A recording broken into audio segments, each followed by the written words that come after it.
Hi, I'm Warren Sprouse. I want to talk to you tonight about the woke people. The woke, but godless. A TikTok video that recently went viral on social media showed a Harvard graduate threatening to stab anybody who says all lives matter. In her melodrama, she tried to sound intimidating with her histrionics. She won a huge audience, which is what she intended. But her video also came to the attention of the company that was going to give her an internship later this summer. They didn't like what she said. They didn't think this is the kind of student or the kind of employee they wanted. And they decided they didn't want to add her as an intern. Someone who's threatening to kill strangers. Strangers who say things she didn't like. In response to all that, she's online, TikTok. She's fighting back tears, she says, while complaining how unfair the world has been to her. The initial TikTok post earned cruel pushback from the social media jungle that she had courted. It upset her. She sobbed. And she said that that company that didn't hire her was mean and hurtful, and that she wanted to share her pain. This Harvard grad instantly became an unwitting poster girl for the current protest movement and the violence that has accompanied it.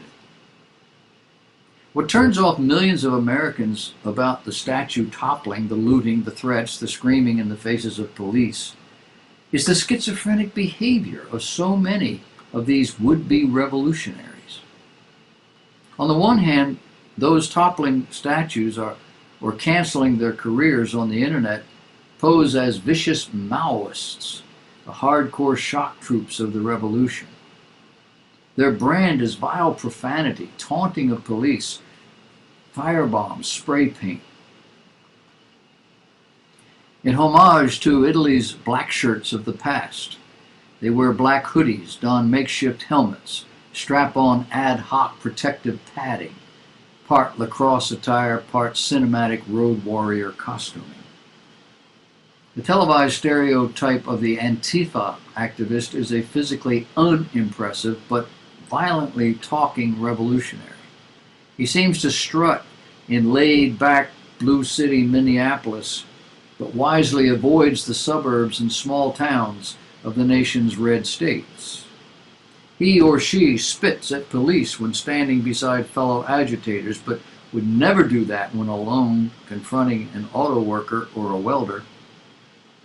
When police march against the Antifa crowd and their appendages in order to clear the streets, these activists often scream like pre-teens, objecting to mean officers who dare to cross them.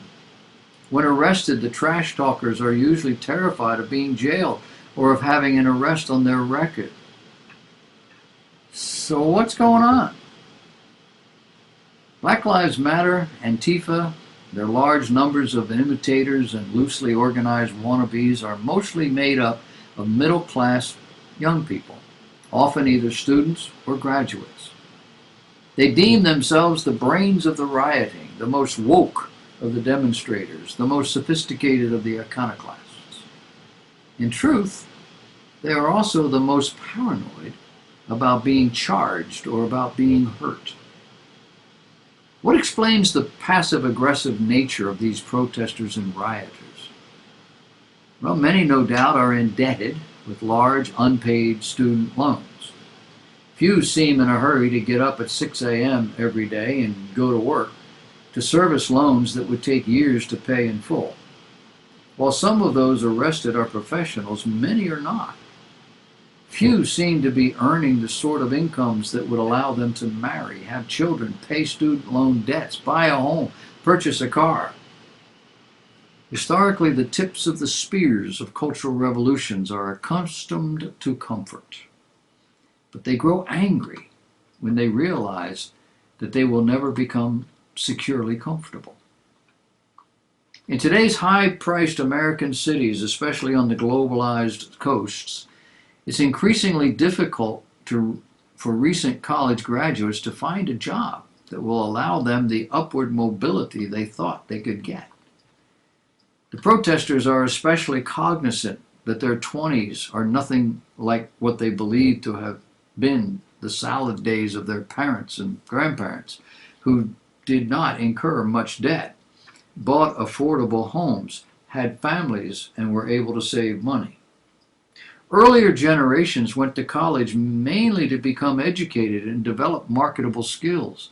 They weren't very interested in ethnic or gender studies courses, ranting professors, and woke administrators. For the students of the 1960s who were protesting as a side dish to a good investment in an affordable college degree that would pay off later. But when such pathways are blocked, you have to look out. The woke but godless, the arrogant but ignorant, the violent but physically unimpressive, the degreed but poorly educated, the broke but acquisitive, those tending to acquire and retain ideas or information, the ambitious but stalled. These are history's ingredients of riot and revolution, and these will be some of the best disappointed, the most disappointed, should their aims become a reality.